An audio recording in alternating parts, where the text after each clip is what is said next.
Dear colleagues, let's start today's seminar. Today our guest is Taavi Tuvi.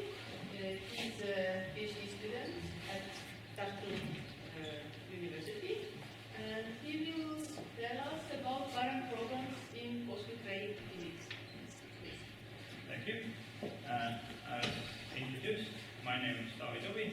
I'm a PhD student at Tartu University, but most of my time I actually spend in Tallinn in the National Institute of Chemical and Biophysics in High Energy Lab, where my supervisors Andi Hector and Martti Raidal work. And my PhD subject is signals of new physics from cosmic rays. So my interests are with cosmic rays are mainly finding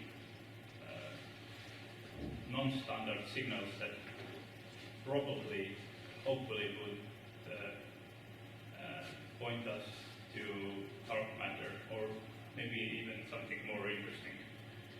And today I wanted to talk to you about the current state of astroparticle physics and cosmic rays in particular, because in recent years quite some number of new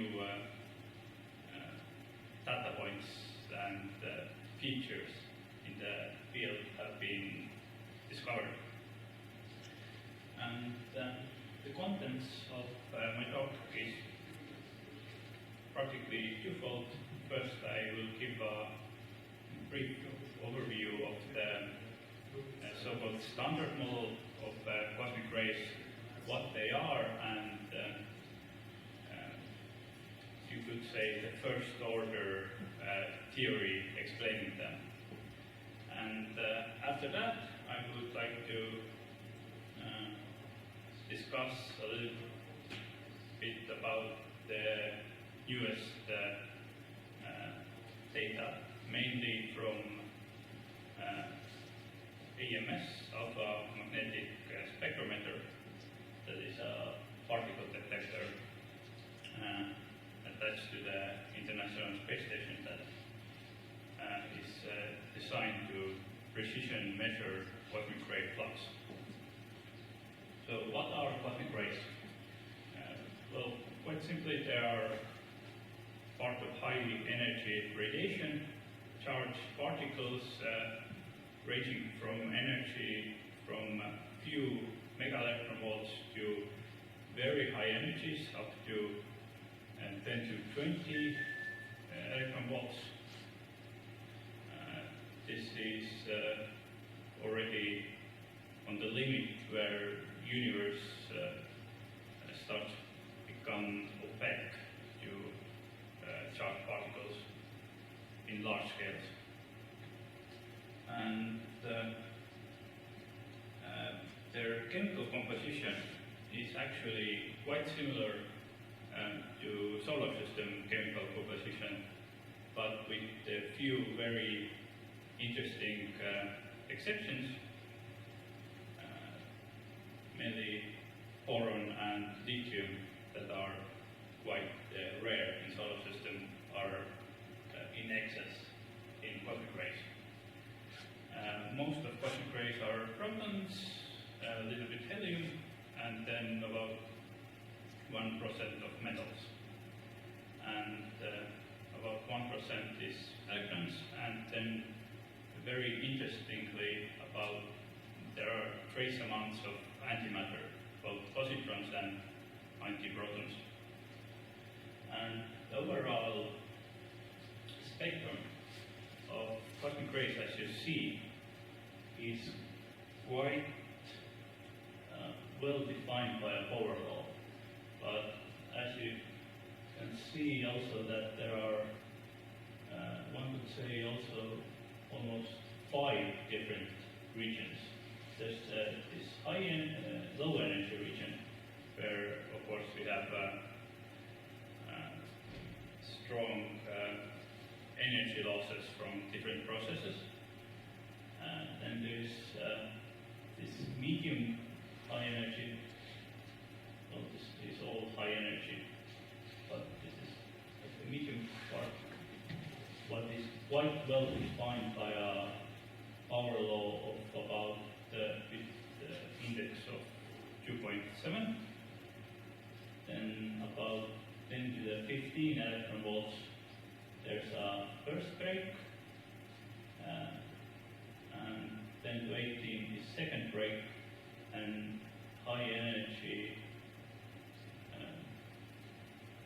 10 to 20 seems to be a cutoff point. In this talk, I mainly discuss this region because in this region, particularly in this region, cosmic rays are probably, well, quite certainly extragalactic, and I don't directly study those processes. So, where do cosmic rays get their so high energies? Basically from energy budget considerations, the only reasonable guess is that supernova remnants give part of their energy, and then about 10% of supernova remnants energy could go to the cosmic rays, and then the energy budget would be satisfied. The process in which this happens is quite interesting. When supernova explodes, this shock front that propagates forward, around it turbulent magnetic fields exist, and these turbulent magnetic fields act as mirrors for charged particles. And it happens to be that a process called diffusive shock acceleration occurs with particles that already have quite high energy, several kiloelectron volts at least, that have Shearer radius large enough to cross the shock front. If they cross the shock front, they see the opposite magnetic mirror always effectively moving towards them. And as they reflect back, they gain energy, and they gain energy, fractional amount of energy with every front crossing. This is quite a neat process, especially because in comparison with the other Fermi process, the second order Fermi process, that doesn't actually give us a good description what the spectra should be. In this case, the theory quite clearly tells us that we have a power law spectrum that mainly, almost exactly, is described by the compression ratio that we know from theory that for strong shocks, compression ratio is almost 4. So we should get a power law of energy minus 2.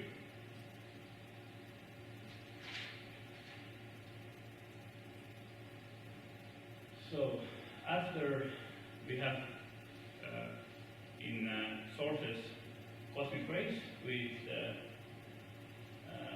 power law spectra, they leak out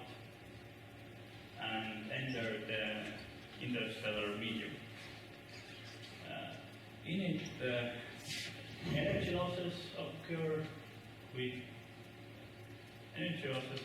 mainly with lower energy particles, like below 10 GeV. It's important to model synchrotron losses for nuclei. For leptons, the main energy loss mechanism actually is inverse component. But with higher energy nucleons, the main energy loss methods is just diffusing out of the galaxy. The galaxy is filled with magnetic field, and this magnetic field has some kind of turbulent spectra that we only know theoretically.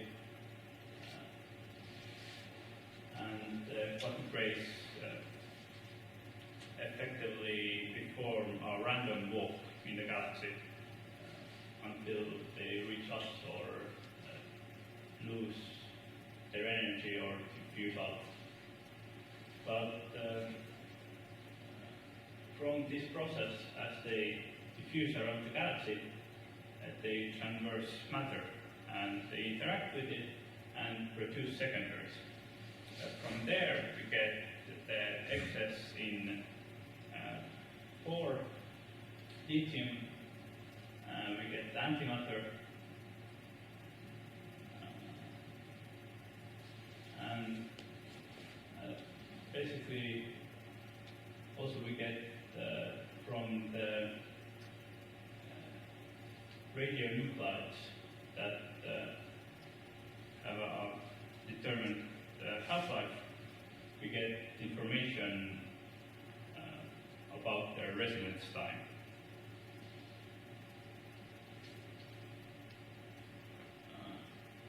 The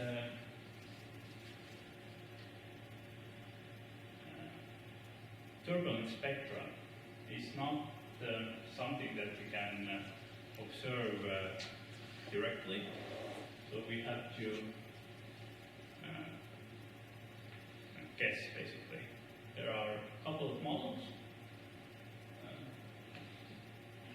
which of them is true. We currently don't know, but we know now quite with some certainty that the residence time is about 12 million years from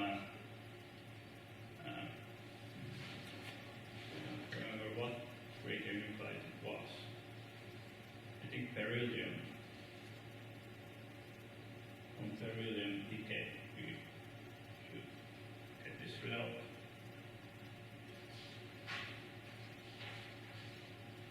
And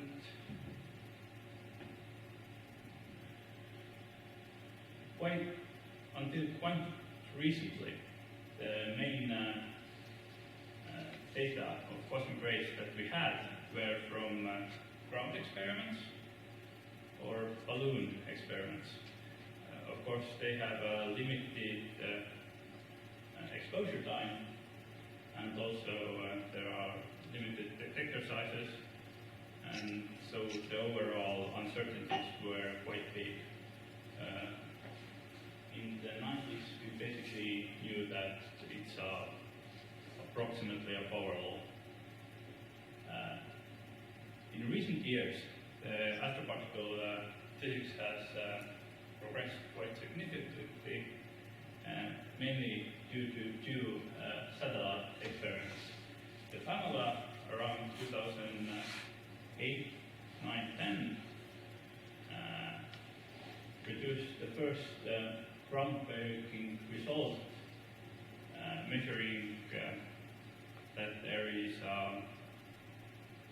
positron excess in cosmic rays. As previously mentioned, antimatter should be a secondary, and so a secondary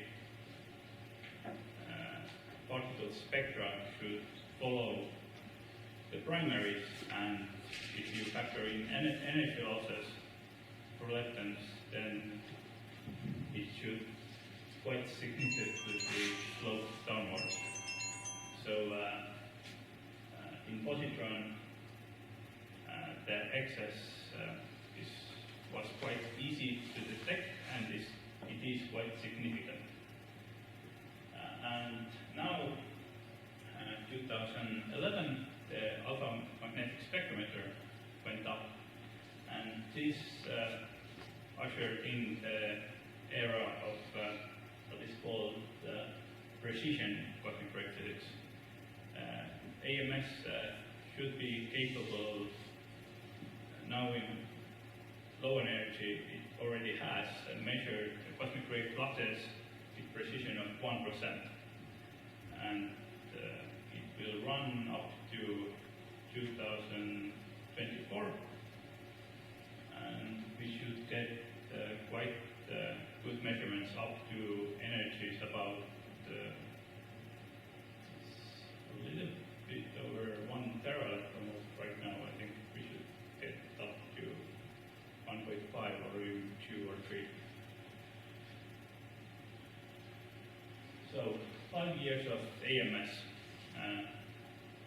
This was a talk given by Professor Ting at CERN at December, and quite many of my figures are taken from his talk.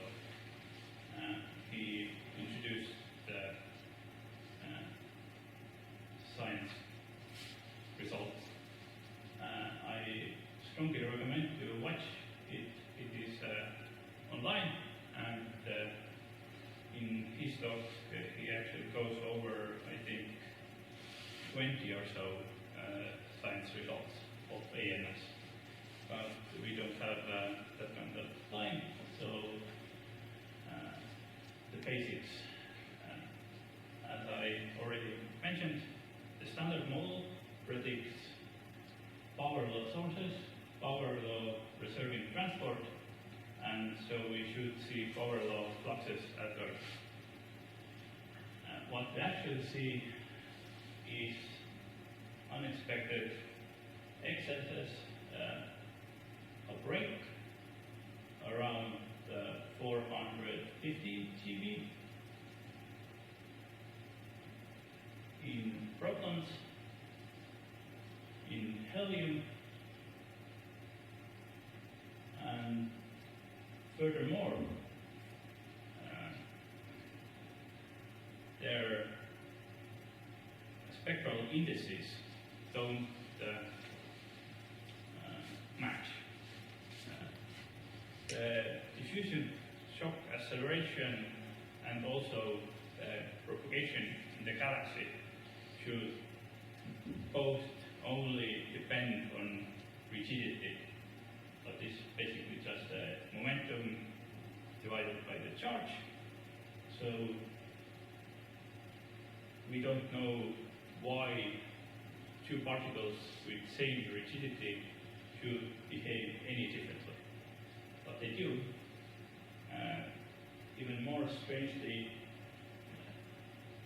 their spectral indices don't match, but the evolution of their spectral indices is quite similar.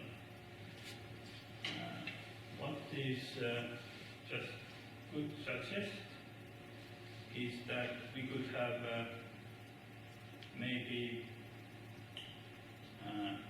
two populations of sources, or we could have some kind of strange propagation in the galaxy.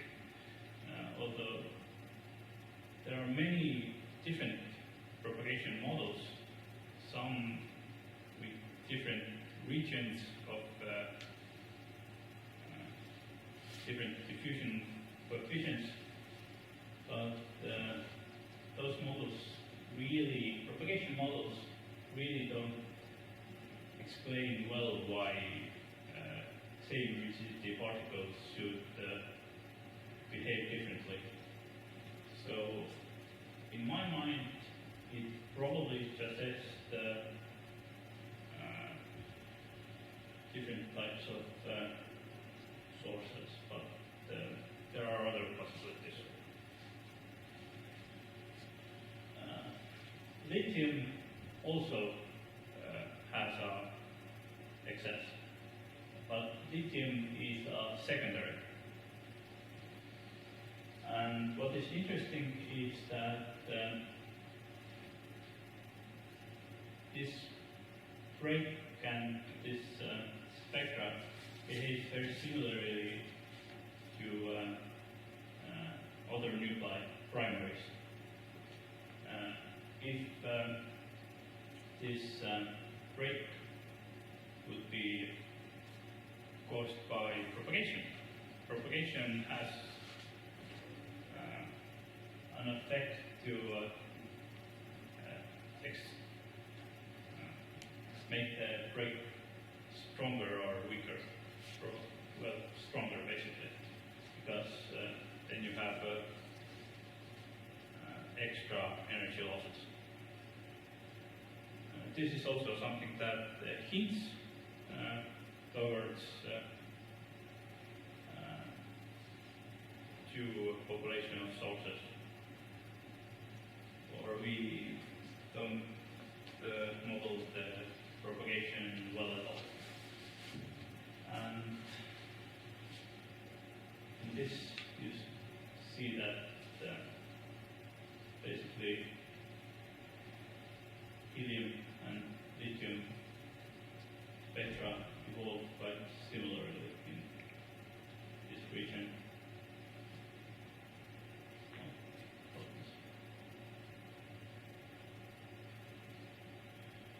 So, cosmic rays have a break at the frequency around 450, and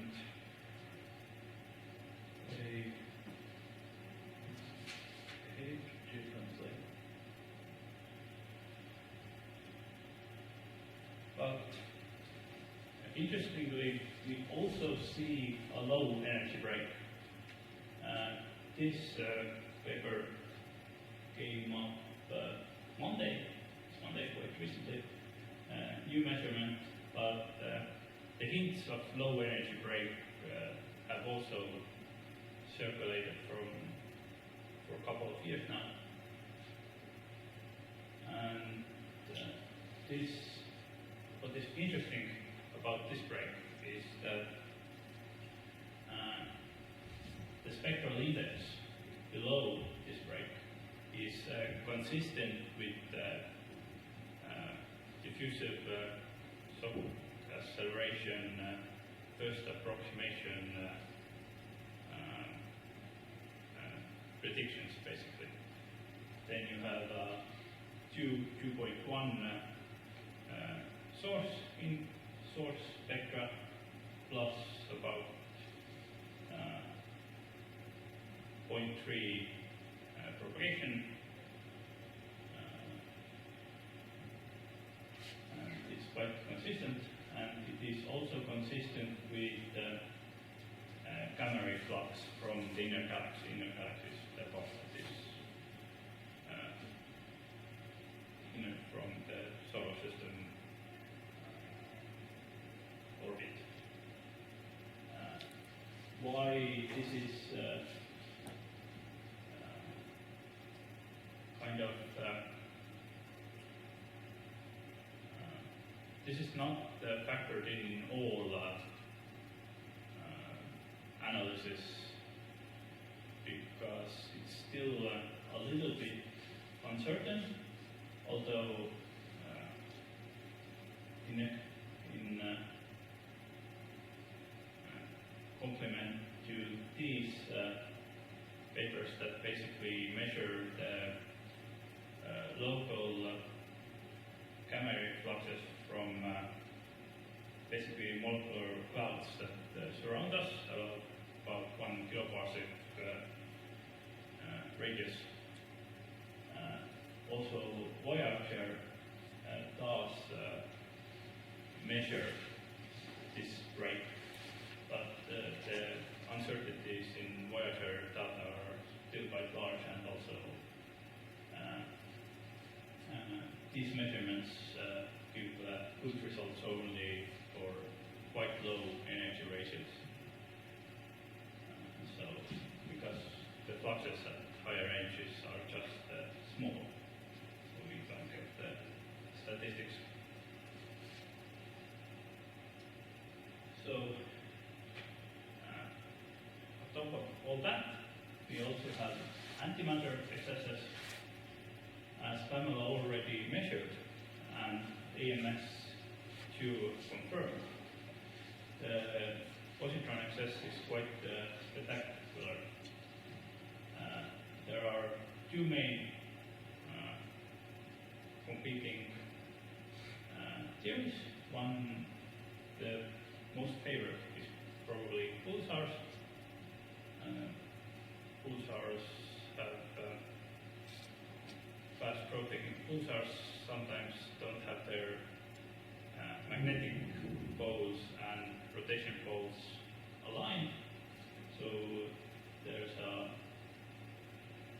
happens a wind up of magnetic field that I don't know exactly the process, but it creates electron-positron pairs basically if it unwinds fast. And of course, most people favor theory about dark matter is also somehow attached to this quite frequently. Also, in antiprotons, there seems to be excess. Antiprotons are secondary, so they should be, their spectra should be steeper than proton spectra. And from this figure, it seems almost certain that we have an excess. In reality, antiproton cross sections are a little bit uncertain in higher energies, and there is also some uncertainty in modeling. So this, I think this figure a little bit over exaggerates the similarness of the spectra, but it is something that is to be considered. And of course, the most interesting thing is that antiproton spectra is basically similar to primary spectra. As I mentioned, leptons have a quite high energy losses through inverse Compton. That means that leptons don't travel globally in the galaxy, and these excess positrons should be quite locally produced in few kiloparsecs, basically. This puts quite some restrictions upon possible sources. There would be enough pulsars in our neighborhood, but the problem with that is single strong source nearby should produce anisotropy. The AMS measurement in anisotropy is still not very good, but for certain configuration of pulsars, we already have a limit. So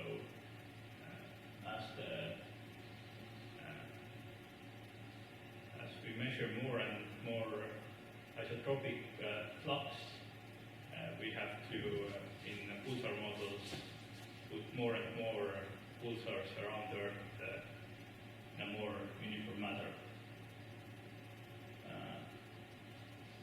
With dark matter, of course, dark matter is quite uniformly distributed, so you shouldn't have a problem with that.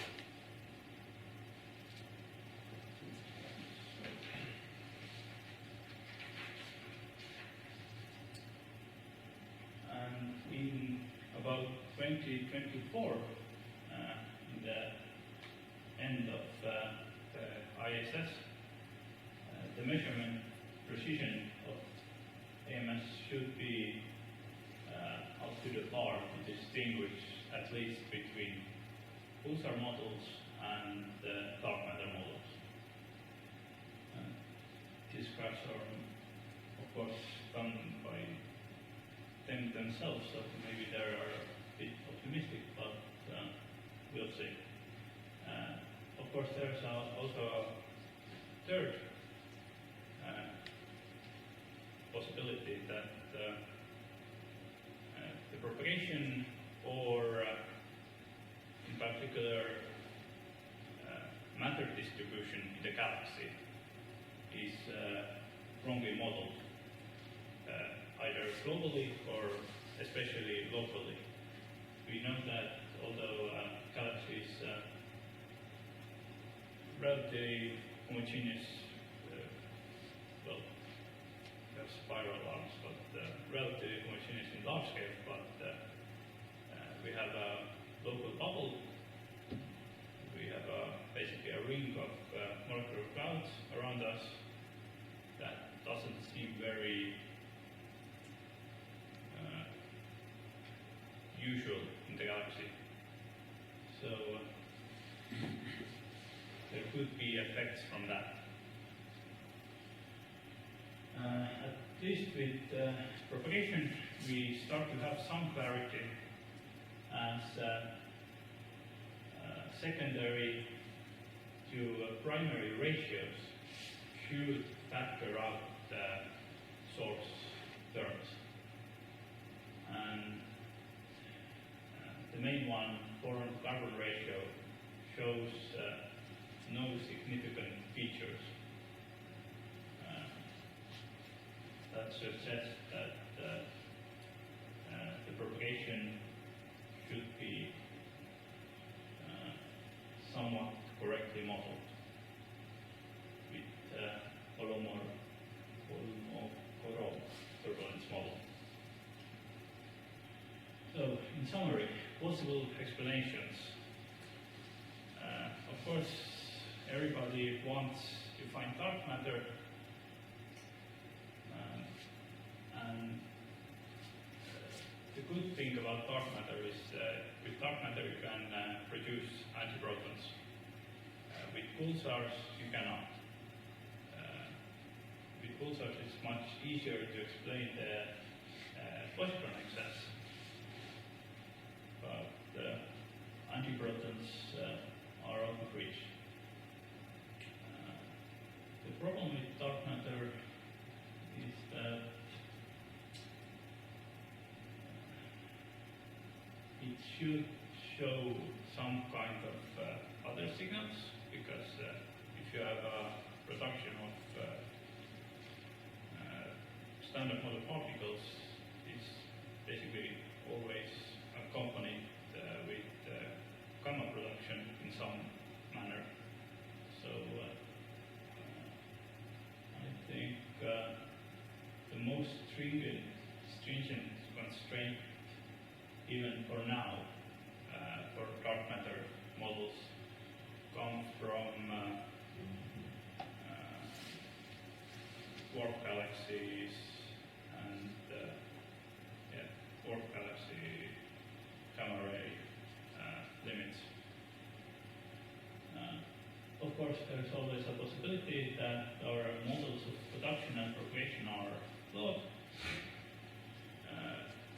This is quite possible, and there have been quite some work in developing there's diffusion shock acceleration models further first, the test particle model, of course, cannot be very descriptive, especially as I said, about 10% of supernova remnants energy should be transferred to Gothic rays, and 10% is definitely not something that keeps the process linear. There definitely are some nonlinear effects there, but well, they are quite hard to model, and also we don't have good enough resolution to study the supernova remnant shock regions, because the shock region is quite thin. The supernova remnant itself is several parsecs, but the shock region is maybe, well, it's very small, and we don't have the resolution to study it even in radio frequencies. And increasingly probable is that we have some unknown local effects, and these are even more hard to pin down, because to measure exact material that we have in the local bubble and the exact magnetic configuration around us is quite hard. Okay, that is all. Thank you for your attention. Please, questions? I wanted to ask about the low energy break. Is this sort of understood? You said that the propagation models are sort of more or less seem to be sort of understood, how the cosmic rays propagate. But how does it relate to this low energy break at 10 GeV that you showed? Is it the propagation thought to be a propagation effect, that there's a break there, or is it intrinsic from the sources? I don't see why it should be a propagation effect. Okay, so it has to do with the acceleration process itself in the shocks, or that the break is there. The local effects also, Or cooling it doesn't just mean that you have matter nearby and you have like secondary production nearby. It also means that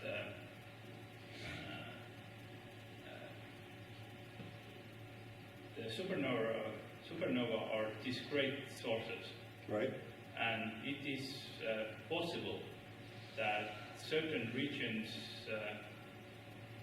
never truly reach steady state, basically. Okay, but is it clear how it relates to this break or not? Well, if they don't, basically, you have two population of sources you have to consider. It's breaks can be created by some kind of physical process or by mixing. Yeah, but I mean, if you add, so for example, we had two classes of sources with different power laws, let's say, you would expect the spectrum that is curves upward, Yes. but the low energy break was the other way, was it not? At this about 10 GeV, or you showed one plot. Yeah. Yeah, you cannot subtract things, right? So it somehow has to be intrinsic to at least a particular class of sources.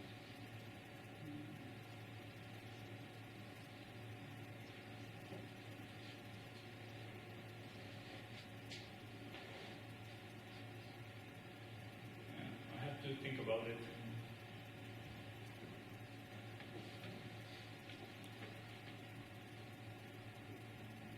Well, it is always good. There's Yeah. something to think about. Okay, thanks. Okay, Okay. Peter. Can you tell about your own work in this field? Well, Just in the context of this. yeah, I basically try to use numerical tools, Dragon, to model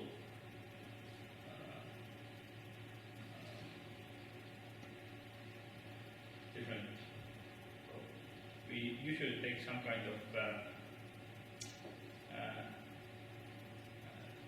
input, some kind of source spectra analytically, then we model it with Dragon and compare it with data. It has been my work. I'm not familiar. What is Dragon? It's just a numerical propagation. Propagation through the interstellar medium? Yeah, Uh-huh. in the galaxy. Basically, you calculate the steady state solution. So the production process you do not model. You just take some input Yeah. and then see the propagation. The production modeling is quite technical magnetodynamical simulations. And this Even is worse than that. diffusion? Peak simulation. Sorry? Even worse than that. Even Peak worse? simulation. They're the most expensive, but most accurate that people do now. And this propagation is in diffusional model? Or what? The propagation model. It's a diffusion? There are, or what well, it is? Dragon is a numerical tool. It takes effect into account also synchrotron losses and inverse Compton, and also there's a advection, and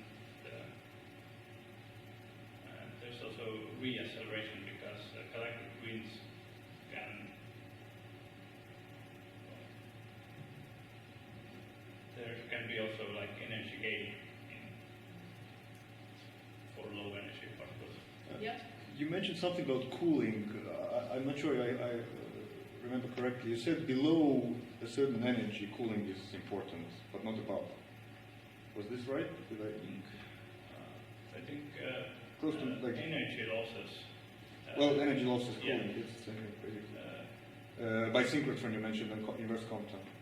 Yeah, the inverse Compton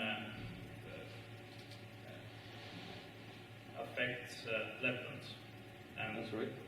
you don't have to actually take account in nuclei very much. Right. But the synchrotron affects all low energy particles. Yeah, but why low energy? Because both inverse Compton and synchrotron cooling times, when you take a particle of given Yeah. energy, it goes as one over energy, right? Mhm. So it becomes shorter and shorter. So why does it affect low energy particles more than high energy particles? Is it because, for example, some other process takes over, like escape from the galaxy, which time scale of which becomes shorter, even faster, maybe? Or, I mean, what does take over? If you say that some energies cooling is important, then now suddenly it's not. If you go to high energies, For even though the cooling time itself. For nuclei, synchrotron is not because synchrotron is also mass-dependent energy losses. Well, but if you take suppose you take a given particle, given type of particle, it goes as one over gamma, where gamma is the particle Lorentz factor, the time scale. So if you go up in energy, you go down in the time it takes to cool the particle down.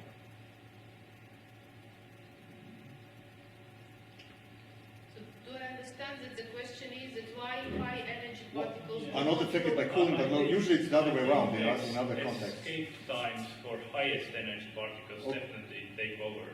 Okay, so how does the escape time scale with particle energy? Maybe you showed this, but you can remind me.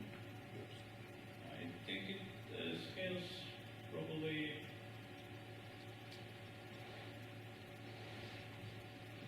somewhat similarly as the turbulent spectra. It depends on. So faster than 1 over energy.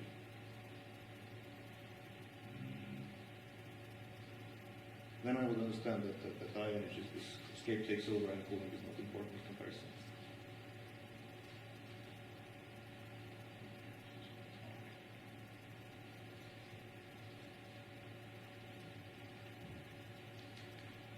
So cooling doesn't happen because they escape.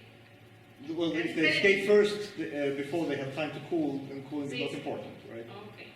That's how I understand. Maybe I'm wrong. Yeah, but Is it like galactic magnetic fields are not that strong. They're Yeah, but I mean, okay, if they're not strong, why do they cool low energy particles? The question is, what sort of determines the change in the regime? You cool it in one energy band and in another band, it's not a problem. I don't understand that. That's not good.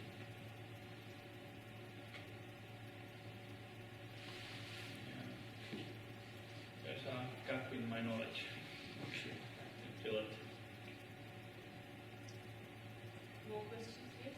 Do you get also some kind of input from radio observations, for example, LOFAR or something similar, from the magnetic fields point of view especially?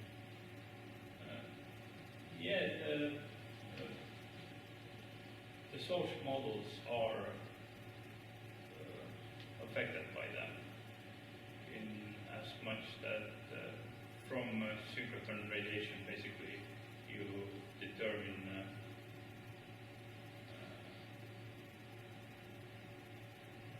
the magnetic field strengths possible in supernova remnant shock regions.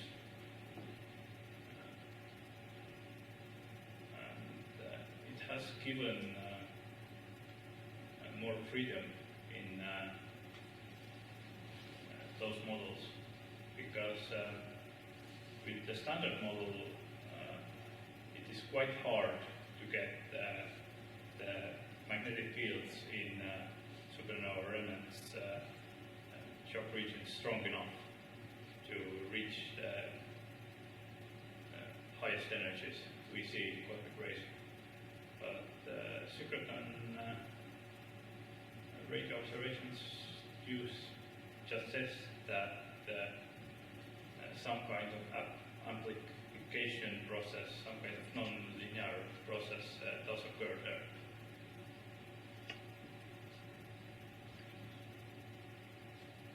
More questions? Yes. I have a question concerning slide number 23, as I remember. No, the next one probably.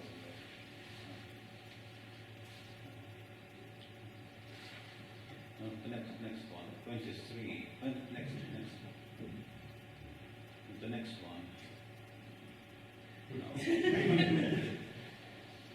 In this slide, there was said that by 2024, probably we will understand we will understand these unexplained results. It was said in this slide. Yeah, was this one? Yeah, right. Yeah. Why is it certain that by 2024 we understand? I understand that it simply collects more data and statistical errors will be smaller. So that's the main reason why we at present can't discriminate between different. Simply the statistical errors are too high.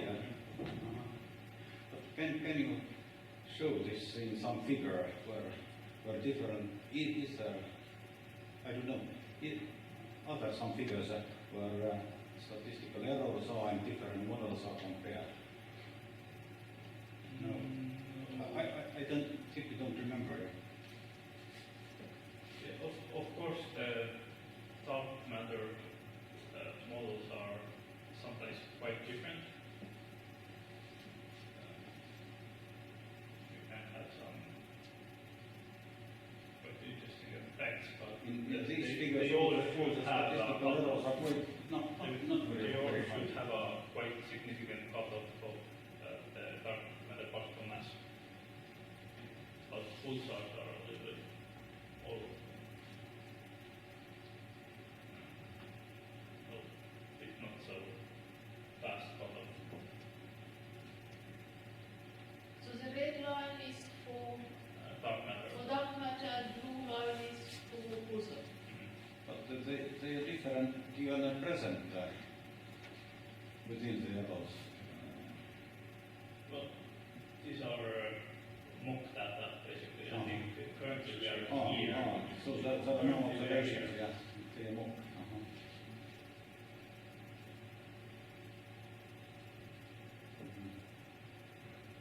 More questions? If there are no more questions, I think